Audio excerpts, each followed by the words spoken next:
Kyrsten Sinema switched from Democrat to Independent, and now she's out altogether this week, announcing her departure from the Senate at the end of the year. I believe in my approach. Arizona, and I am so proud of what we've delivered. Because I choose civility, understanding, listening, working together to get stuff done, I will leave the Senate at the end of this year. I am so pleased right now to bring in Oklahoma Senator James Lankford, who also serves on the Senate Homeland Security Committee. Senator Lankford, a pleasure to have you in today, sir. Good to see you. Great to have you. Your reaction, Kyrsten Sinema now out. Many say this will be helpful for Kari Lake. Obviously, the border is a huge issue. Immigration is a huge issue. And this clears a path for a better road for her against Ruben Gallego. What's your take? Yeah, it is. There'll be a significant shift in what's happening in that race in Arizona. Kyrsten and I actually have worked together for the last several years. We're both on Homeland Security Committee. Obviously, as an Arizona senator, she's been very passionate about these issues as well and trying to be able to figure out how to be able to resolve this. Now the race ends up being a two-person race with a Republican and a Democrat, and the Democrat is very far left, Ruben Gallego.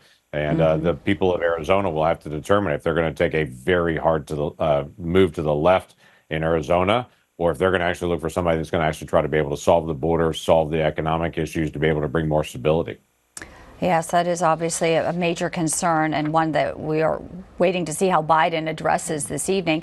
Senator, your reaction, Mitch McConnell saying that he is now endorsing Donald Trump for president after also announcing he's stepping down as the leader there, and many are vying for his job.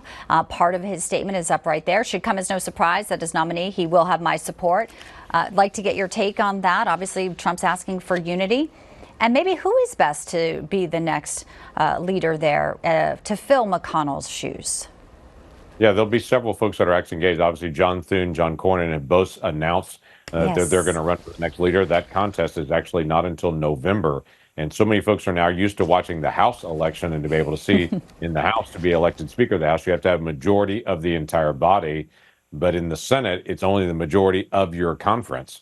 So let's say we have 54 Republicans, which I hope we do, or more next time, and then we actually retake the majority on that. You'd have to have a majority of those 54, not the majority of the entire Senate. So it's a very different race than what is the House race on that. But it's already started with people starting to be able to talk to each other, starting with Cornyn and with Thune at this point. But the election itself won't be until actually November, till the election is actually finalized in the country, and the new members of the Senate that are joining us will be able to join in that election. We'll see if Kari Lake's among them. I would like to get your reaction to breaking just minutes ago.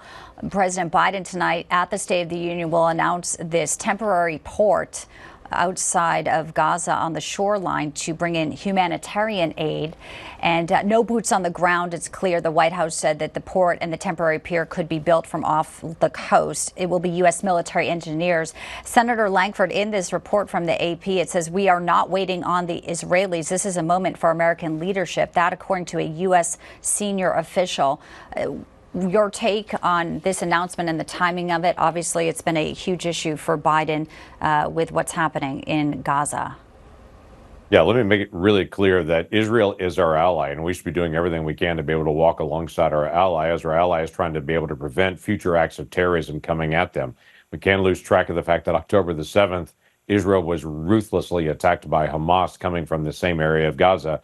And the only reason that Israel is actually engaging in this war in Gaza right now is to be able to stop terrorism from coming at them and just stop the slaughter of Israelis that are there. And I understand there's a humanitarian crisis. We want to protect all civilian life, want to be able to guard this.